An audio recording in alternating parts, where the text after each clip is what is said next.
हमारे कर्म करे हुए, हमने अच्छा कर्म करा है, हम कथा सुन रहे हैं, हमने लोगों को भोजन कराया, भंडारा करा, कोई अच्छा काम किया, सत्कर्म करा, भक्ति करी, भजन किया, कीर्तन किया, मंत्र जाप किया, स्मरण किया, पर हमारा करा हुआ पुण्य भी कभी कभी समाप्त हो जाता। हम कई बार जहां कथा करने जाते हैं वहां पर जो यजमान परिवार होते हैं, कथा करवाते हैं, तो हम उनको कहते भी हैं बड़े भाव से कथा का रस तत्व ग्रहण करना, और जितने भी भक्त आए ये समझना कि भक्त नहीं है, स्वयं मेरे शंकर भगवान के गण कथा सुनने के लिए पहुंचे हैं। इनका आदर करिए, इनका सम्मान करिए, आदर करिए।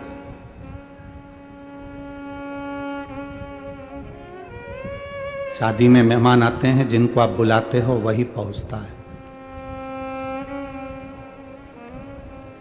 कितना सुंदर कहा है, सोमवार का उद्यापन कर लो, एकादशी का उद्यापन कर लो, संक्रांति का उद्यापन कर लो, अधिक मास का उद्यापन कर लो, छठ का उद्यापन कर लो, तीज का उद्यापन कर लो, चतुर्थी का उद्यापन कर लो, तुम्हारी मर्जी पड़े, जितने व्रत तुम करती हो उसके उद्यापन करो।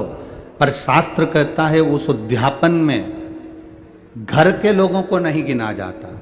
उस उद्यापन में सौभाग्यवती माताएं जो तुम्हारे नगर की हों, मोहल्ले की हों, जो तुम्हारे परिवार की नहीं दूसरी हों, उनको उस उद्यापन में गिनो।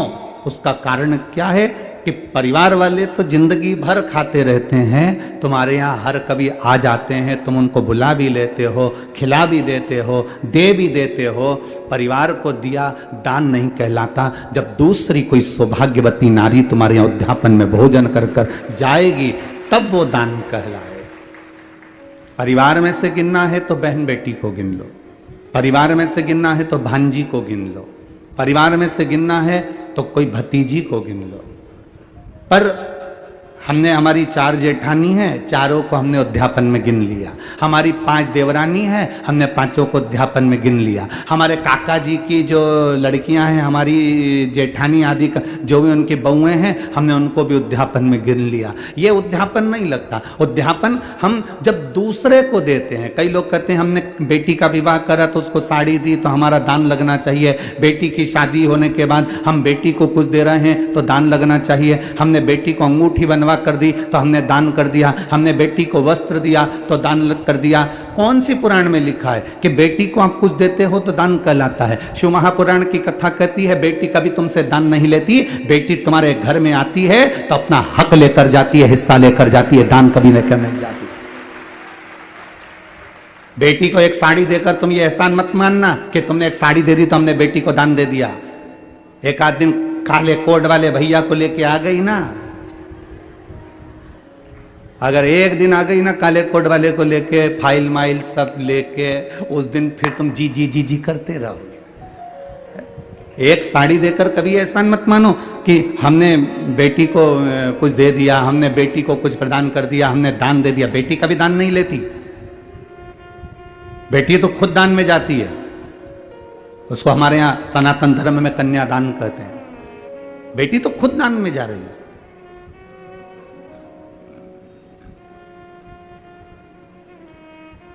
हमने बेटी को ये सामान दे दिया, दान कर दिया। शिव महापुराण कहती है ना ना ना, अब दूसरे को दिया गया दान है, दूसरे को प्रदान किया गया पुण्य है। अपने का क्यों नहीं लगता? बहन बेटी हो तो उसको दो, मना नहीं, हम मना नहीं कर रहे। भांजी है तो उसको दो, मना नहीं कर रहे। अपनों का क्यों नहीं लगता? देवरानी को दिया या जेठानी को दिया, उसका क्यों नहीं लगता? क्योंकि आपस में तुम आज खिला दोगी, अगर उद्यापन में तुम थोड़ा बहुत पाँव भी पड़ लोगी, उद्यापन में तुम उसका सम्मान भी कर लोगे, उद्यापन में थोड़ा सा तुम आदर भी कर लोगे, पर बाकी के साल भर तुम उसका आदर करोगे क्या? अंदर से ना जाने कौन कौन सी बात पे दिन भर कुड़ती रहोगी, अंदर बैठी बैठी। तो ये पुण्य कहां से लग गया? ये दान कहां से लग गया? दान अनायासी होता है। अब यहां लोग भंडारा चला रहे हैं, यहां परिवार भी भंडारा चला रहा है अग्रवाल जी का, और भी रोड के किनारे किनारे ना जाने कितने लोग, कोई बिस्कुट, कोई पूड़ी, कोई सब्जी, कोई चावल, कोई खिचड़ी, कोई कुछ बांट रहा है।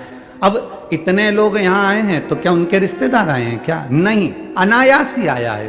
कोई ये पहचानते नहीं है तो भी यहाँ पहुँच गया है और उसका उन्होंने आदर किया है, सम्मान किया है, सत्कार किया है। और वो सत्कार का फल ये मिलेगा कि वो खुद 3 महीने में अंदाजा लगा कर बैठ जाएंगे कि हमने दूसरे को खिलाया तो बाबा ने हमको दिया कितना है। ये उसके ऊपर आधार।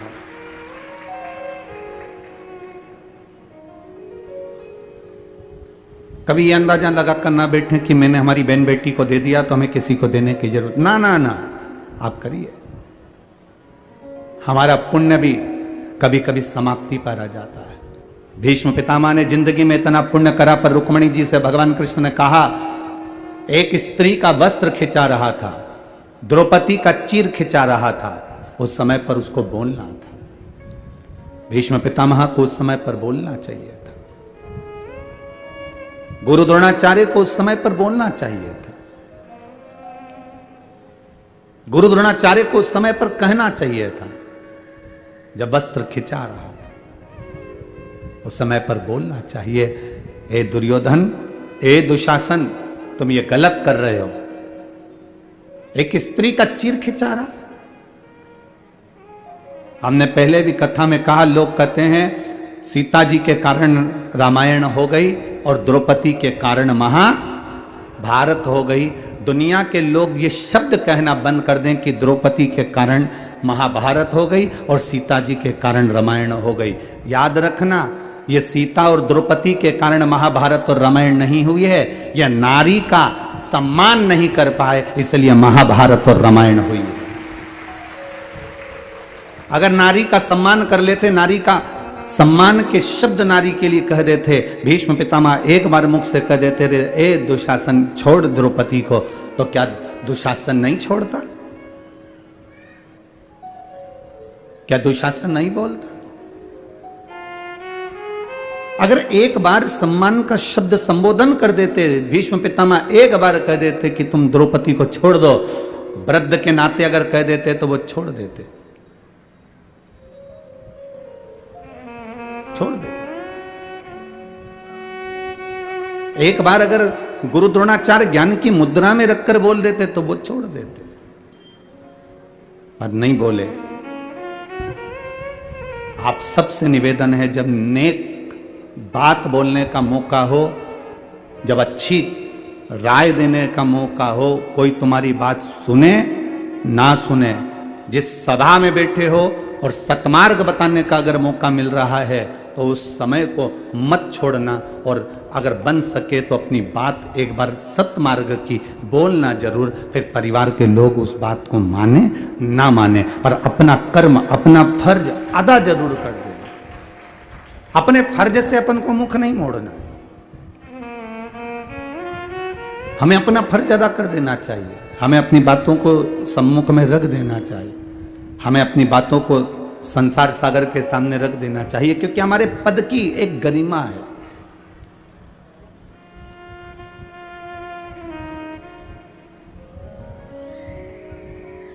किस जगह पर आप बैठे हुए हो, किस स्थान पर आप बैठे हुए हो, उसकी एक गरिमा है। बहुत ध्यान देना, पाप कराने का काम इस पेट का होता है। पेट क्या कराता है? झूठ बुलवाता है, पाप कराएगा। पेट क्या कराएगा? भूख लगी है तो लोभ भी करवाएगा, आसक्तियां भी आएंगी, तृष्णा भी आएगी, वासना भी आएगी। पेट का काम है। पेट पाप करवाता है, पर पेट पाप करवा देता है, पर पेट कभी पाप का प्रायश्चित नहीं करता। पेट पाप करवाता है और ये जो पीठ है ये हमेशा प्रायश्चित करती है, बोझा ढोती है उस पाप का, और मेहनत कर कर इस शरीर को पार लगाती है। पेट में और पीठ में अंतर ही यही है। पेट पाप कराने का कार्य करता है, पेट हमको पाप की ओर लेकर जाता है। थोड़ा सा लोभ बढ़ता गया, बढ़ता गया, बढ़ता गया, थोड़ा महंगाई बढ़ी तो और वस्तुओं की महंगाई बढ़ा दी। 1 रुपए की चीज 4 रुपए में, 4 रुपए की 8 रुपए में, 8 रुपए की 10 रुपए में, 10 रुपए की 20 रुपए में बढ़ती चली गई, बढ़ती चली गई, बढ़ती चली गई। हमने उसका अधिक फल पा लिया, पर भोगना तो पीठ को पड़ा है, भोगना तो पीठ को पड़ा। इसीलिए बार बार पहले भी कहा, मत बुरे कर्म कर बंदे वरना पछताएगा, भगवान की आंखों से तू बच नहीं पाएगा, तू बच नहीं पाएगा। अरे ओ अज्ञानी मत कर नादानी, अरे ओ अज्ञानी मत कर नादानी। तेरे कर्म का फल भी तू ही पाएगा, जैसा किया तूने तेरे आगे आएगा। मत बुरे कर्म कर बंदे वरना पछताएगा, भगवान की आंखों से तू बच नहीं पाएगा, तू बच नहीं पाएगा। अरे ओ अज्ञानी मत कर नादानी। आप स्थान की मर्यादा रखिए, सास हो सास की मर्यादा रखिए, ससुर हो ससुर की मर्यादा रखिए, ननंद हो ननंद की मर्यादा रखिए, भाभी हो भाभी की मर्यादा रखिए, भाई हो भाई की मर्यादा रखिए। भीष्म पितामह अगर अपनी मर्यादा रख लेते, और उस जगह पर भीष्म पितामह थे, घर के सबसे बयो, सबसे वृद्ध, सबसे बड़े, अगर एक बार उठकर कह देते दुशासन चीर छोड़ बहू का, द्रौपदी के चीर को हाथ मत लगा लेना दुशासन, और द्रौपदी से कह देते बेटी आओ यहां बैठो, बैठ जाओ, अपनी गांधारी सास के पास जाकर बैठ जाओ, रोमती उसके पास जाकर बैठो, तो दुशासन और दुर्योधन की हिम्मत नहीं होती कि वो चीर खींच लेते। पर मर्यादा हट गई थी। एक बड़ा अपनी मर्यादा ना छोड़े, एक छोटा अपनी मर्यादा ना छोड़े, एक बहू अपनी मर्यादा ना छोड़े, एक सास अपनी मर्यादा ना छोड़े। जो अपनी मर्यादाओं में घिरे हुए हैं वो अपने जीवन को सार्थक कर लेते हैं। ड्राइवर की सीट पर किसी को गाड़ी चलाना नहीं आती, बस का ड्राइवर बस लेकर आया, चाय पीने के लिए नीचे उतर गया, उसकी सीट पे कोई दूसरा चढ़कर बैठ गया, किसी को नहीं मालूम कि ये ड्राइवर है कि नहीं, कोई वहां से निकल कर जा रहा था और उसने कह दिया ड्राइवर साहब रायपुर तक जाएगी क्या बस? अब तुम्हें तो मालूम था कि बस जाएगी, हाँ साहब जाएगी। दूसरा आया, ड्राइवर साहब ये बस रायपुर तक जाएगी क्या? हाँ साहब जाएगी। अब तुम ड्राइवर हो क्या? जम के तो बोलो, नहीं हो ना। ड्राइवर की सीट पर जो बैठा है वो ड्राइवर नहीं है, पर वो चाय पीने ड्राइवर गया और ये उसकी सीट पर बैठ गया तो लोगों को क्या मालूम कि ये ड्राइवर है कि नहीं, परंतु सब ने कहा ड्राइवर साहब ड्राइवर साहब ड्राइवर साहब ड्राइवर साहब। सब गाड़ी में बैठ गए, मालूम पड़ा जब तो ये तो ड्राइवर था ही नहीं है, ये तो नीचे उतर गया। ड्राइवर चाय पी के आया, गाड़ी में बैठा, ड्राइवर की सीट पर बैठा और उसने गाड़ी चलाना प्रारंभ करी। अर्थात ड्राइवर की सीट पर जो बैठा वो ड्राइवर कहला गया। ड्राइवर की सीट पर जो बैठा लोगों ने उसको ड्राइवर कह दिया। जो रोज रोज मंदिर में जाकर बैठता है, रोज रोज सत्संग में जाकर बैठता है, रोज रोज भगवान की कथा में जाकर बैठता है, उसको लोग कुछ भी कहते हो, पर धीरे धीरे लोग कहने लगते हैं ये तो कहीं का भक्त है रे, 24 घंटे मंदिर में पड़ा रहता है, 24 घंटे भगवान की भक्ति में रमा रहता है, 24 घंटे इसके पास कोई काम नहीं है। जहां भजन होता है वहां जाकर बैठ जाती है, जहां कीर्तन होता है वहां जाकर पहुंच जाती है। लोग उसका नाम बदल देते हैं, उसका नाम सुनीता नुनीता गीता पीता कुछ भी हो, उसे कोई मतलब नहीं। उनके लोग कह देते हैं वो जीजी को बुला लो भजन वाली, बहुत अच्छा भजन गाती है, भक्ति इतनी अच्छी है, वो तो पूरी भक्तन बन गई रे शंकर जी की। अब लोग उसका नाम चेंज कर दिए, क्योंकि भजन में बैठती है, भगवान के पास बैठती है, भगवान के करीब में रहती है, भजन में डूबी रहती है, इसलिए उसका नाम वहां बैठ बैठ के भक्त हो जाता है। जो सत्संग में जाकर बैठता है उसको लोग संत कहने लगते हैं। कई बार तुम कथा सुन सुन कर जाओ और अपने घर पर जाकर ज्यादा ज्ञान देने लगते हो ना, छोटी छोटी बात के लिए, तो ही लोग कह देते हैं हमारी अम्मा आ गई है, बहुत बड़ी संत है। सियोर वाला महाराज की कथा सुन सुन के पूरी संत बन गई है, तो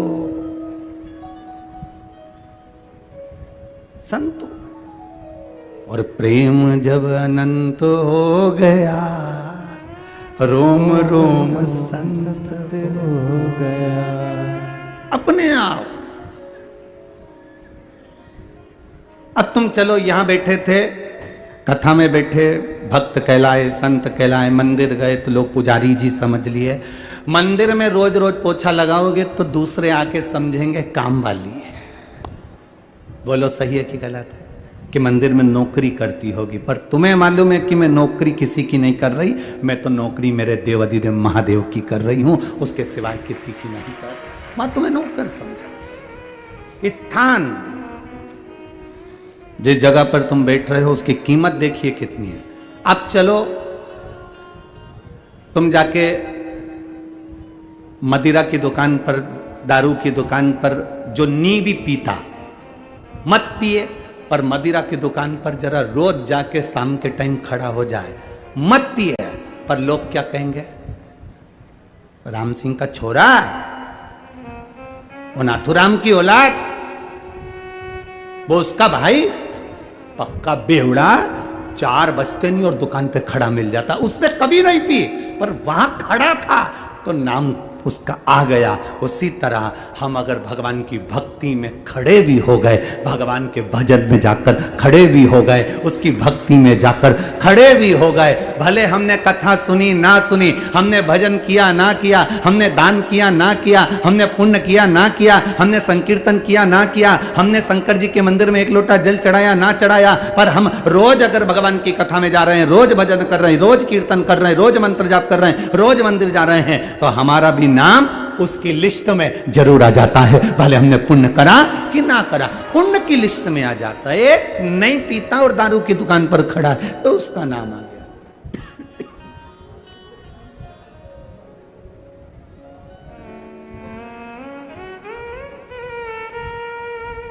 अब रोज भजन करेंगे, भजन में आपका नाम आ गया। कल कथा चल रही थी नंदनार की, बधुआ मजदूर है,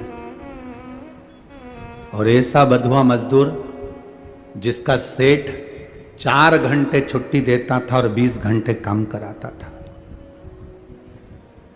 बधुआ मजदूर है, बधुआ मजदूर। इतना काम कराता था कि कभी छुट्टी नहीं देता था। एक दिन उस नंदनार के हृदय में एक बात आ गई और उसको 25 किलोमीटर दूर जो तिरुंगपुर मंदिर है, तिरुपुंगुर के उस शिव जी के मंदिर में दर्शन करने जाना है। उसने अपने सेठ जी से कहा, सेठ जी मुझे तिरुपुंगुर जाकर महादेव का दर्शन करना है। सेठ जी ने कहा, कभी तेरे घर में तेरी माता जी मर जाती है, कभी तेरे घर में तेरे पिताजी मर जाते हैं, कभी तेरे घर में शादी आ जाती है, कभी तेरे घर में काम आ जाता है, कभी तेरे घर में फंक्शन आ जाता है, जब देखो जब छुट्टी मार कर चला जाता है, कोई छुट्टी नहीं मिलेगी। काम करो, शंकर जी के पास जाने की जरूरत नहीं है। तुम शिव जी के मंदिर चले जाओगे तो क्या शंकर जी तुम्हारा काम कर लेंगे? चलो काम करो अपने। नंदनार सेठ जी के घर में बधुआ मजदूर था। बधुआ मजदूर का मतलब है कि बिक चुका था, बिक गया।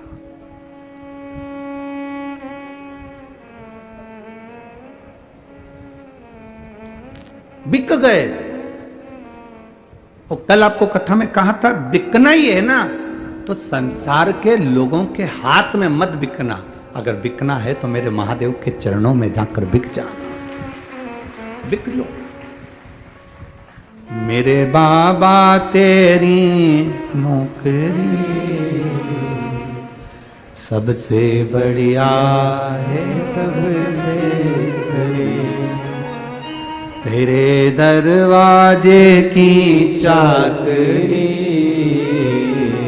सबसे बढ़िया है, सबसे खरी। जब से तेरा गुलाम हो गया, तब से मेरा भी नाम हो गया। जब से तेरा गुलाम हो गया,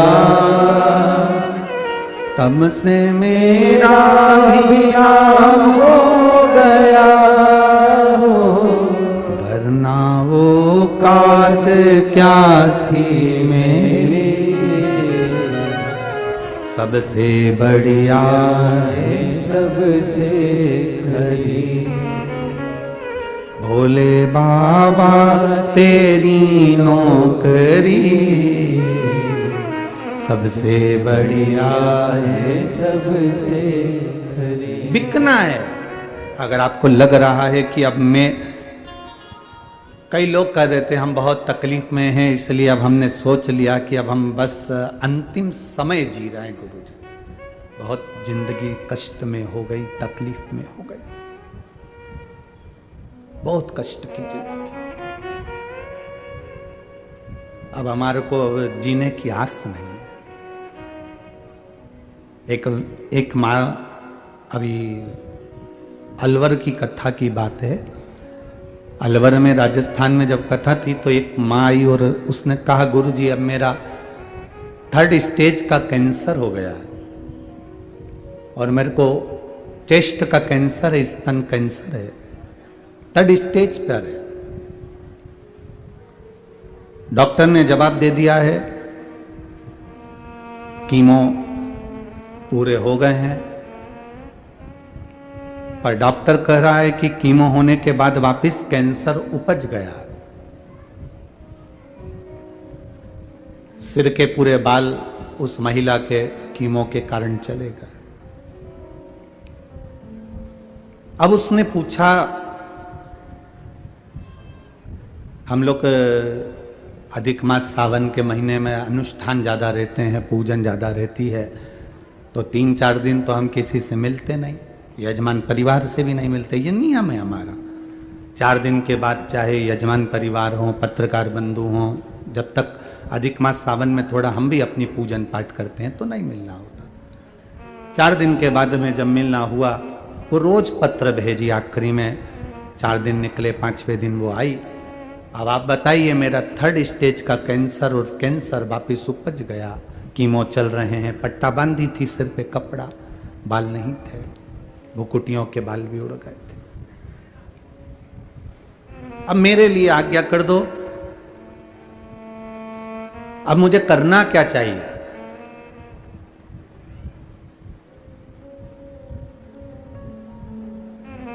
क्या करूं मैं? हमने कहा कुछ मत करो, डॉक्टर जो दवाई दे वो खाओ, और अब खुद को, अपने आप को, अब परिवार वालों का मत समझो, अब अपने आप को महादेव को समर्पित हो जाओ कि अब तू जैसा रखेगा रख ले। उसका आचमन, 1 लोटा जल चढ़ाना, आचमन करना। कहा गुरुजी शरीर, मेरे बच्चे मुझे यहां तक लेकर आ गए, अब ये शरीर ऐसा हो गया कि चल भी नहीं सकते, चल भी नहीं सकते। हमने कहा शिव जी के मंदिर पहले गए हो? गुरुजी पहले तो हम कभी मंदिर नहीं गए, पर जब से बीमारी का मालूम पड़ा है तब से मंदिर तो हम जा रहे हैं, शिव जी को जल चढ़ा रहे हैं, पर बीमारी अभी भी बनी हुई है। हमने कहा कोई बात नहीं, अब तुम जल चढ़ाने नहीं जा सकते, कोई बात नहीं, अगर तुमने 1 महीना भी पहले जल चढ़ाया है, 15 दिन भी चढ़ाया है, 20 दिन भी अगर तुमने जल चढ़ाया है तो चिंता मत करना, उसने तुम्हारा हाथ पकड़ा है, तुमने 10 दिन उसकी सेवा करी है तो 10 साल तुम्हारी सेवा करने को तैयार बैठा है, चिंता मत करना, छोड़ दो और उस पर। अब अपने आप को हम परमात्मा पर छोड़ क्यों नहीं देते? एक घड़ी ऐसी हो, एक पल ऐसा हो, उसमें परमात्मा पर छोड़ दिया जाए। एक किसी ने पत्र लिखा है,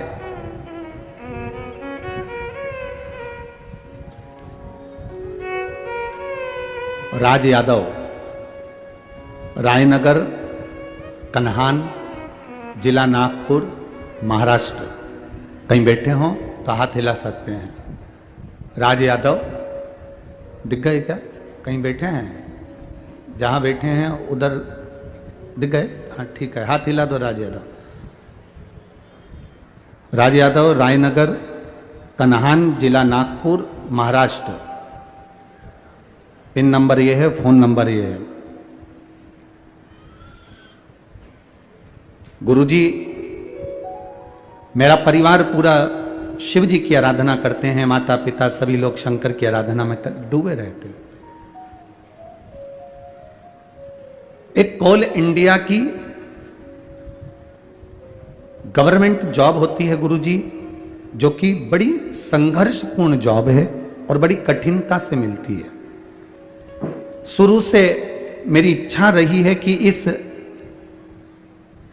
कोल इंडिया कंपटीशन एग्जाम में मैं पास हूं और कैसे भी मेरा रिजल्ट आए और मैं उत्तीर्ण हूं और इस कंपनी में, इंडिया की ये जो पावन कंपनी है, माइनिंग सरदार की जो पोस्ट होती है, उस पोस्ट पर मैं पहुंचूं। बहुत मेहनत करी, कोई रिजल्ट सामने नहीं आया। तब शिव महापुराण की कथा सुनकर आप कहते हो शिव जी पर छोड़ दो, मेहनत आप करो, कर्म आप करो, पढ़ाई की तैयारी आप करो, बाकी का महादेव पर छोड़ दो। अपने कर्म को जरूर करो। और वो मैंने किया, पढ़ाई की तैयारी करी और खूब मेहनत करी। तब मैंने 27 अप्रैल को आपके कहे अनुसार बाबा देव अधिदेव महादेव को बेलपत्र में शहद लगाकर बाबा की कृपा से 14 मई को एग्जाम दिया, जिस एग्जाम में कई लोग बैठते हैं पर रिजल्ट सबका शून्य आता है। और बाबा की कृपा से ऑल इंडिया रैंक 33 मेरा आया और बाबा की कृपा से मैं माइनिंग सरदार के पद पर नियुक्त हो गया। मैं बाबा को यहाँ प्रणाम करने के लिए आया हूँ। यही शिव कृपा। साधुवाद है बाबू, आपको बैठ जाइए। हर हर महा। आपका लक्ष्य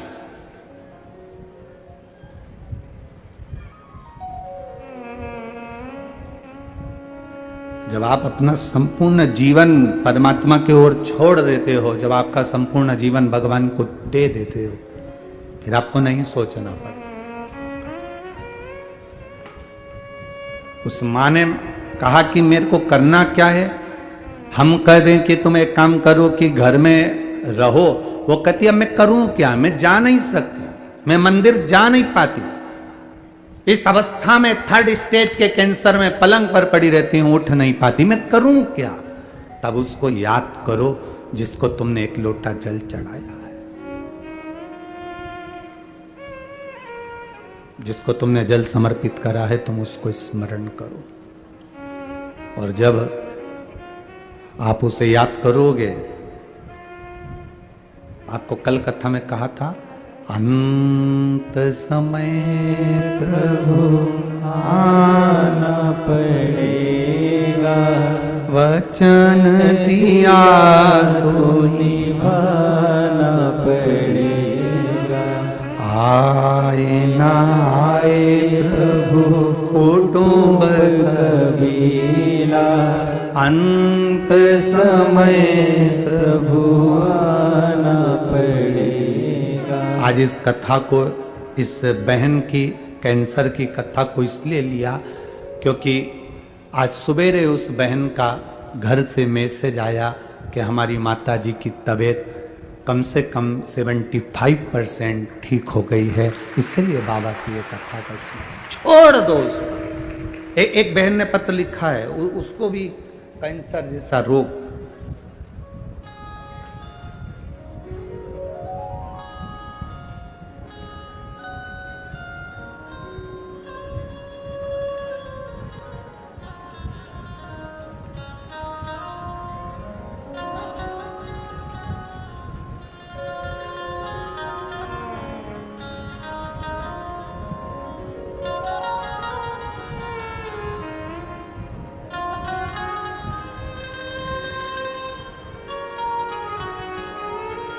मीना यादव,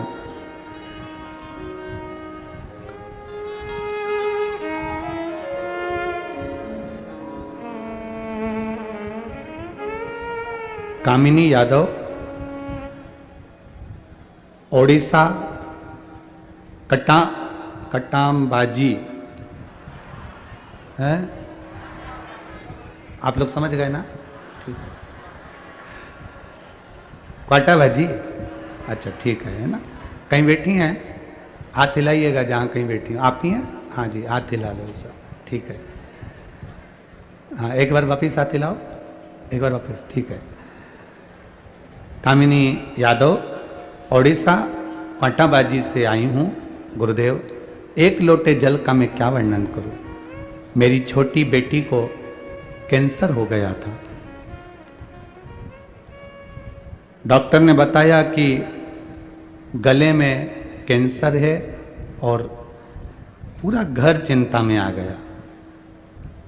रायपुर में उसका इलाज हुआ, संजीवनी हॉस्पिटल में इलाज करवाया। कैंसर में कोई आराम नहीं लगा। तब किसी ने कहा कि सियोर वाला महाराज दोपहर में कथा करता है, टीवी पर आती है, जरा सुनो, उसमें कुछ ना कुछ बताएगा। उस दिन कथा में कुछ नहीं बताया, बस सारी समस्या का हल एक लोटा जल बताया। हमने वो जल चढ़ाना प्रारंभ करा, दवाई चलती रही। डॉक्टर ने कहा गले का कैंसर है, ये रहेगा।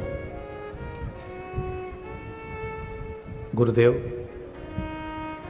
आपने कथा में कह दिया कि भगवान के भरोसे रहो, ना घर के भरोसे ना परिवार के। अब हमने सोच लिया, हमारी छोटी बेटी को हमने हमारा नहीं माना और शिव जी के भरोसे कर दिया।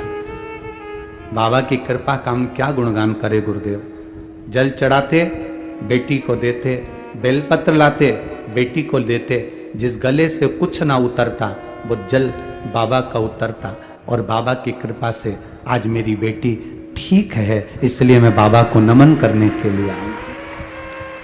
आराम है उसको? हाँ जी, हाथ हिला दो एक बार। हर हर महादेव। ये करुणा बैठिए, ये उदारता,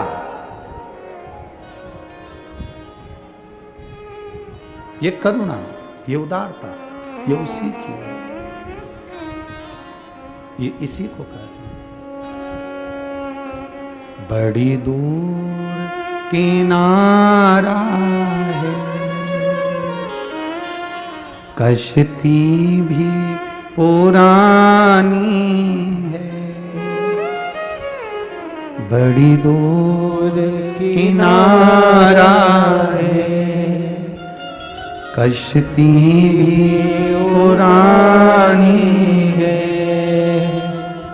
भोले बाबा सुन भी लो, ये मेरी कहानी है। बड़ी दूर किनारा है, कश्ती भी पुरानी है। भोले बाबा सुन भी लो, ये मेरी कहानी है। ये शरीर, ये सब कुछ परमात्मा पर सौंप दो। कश्ती है कैसी? ये शरीर किसका? इतने रोगों से ग्रसित ये शरीर, और उसके बाद भी हम इसको समझें कि अपना।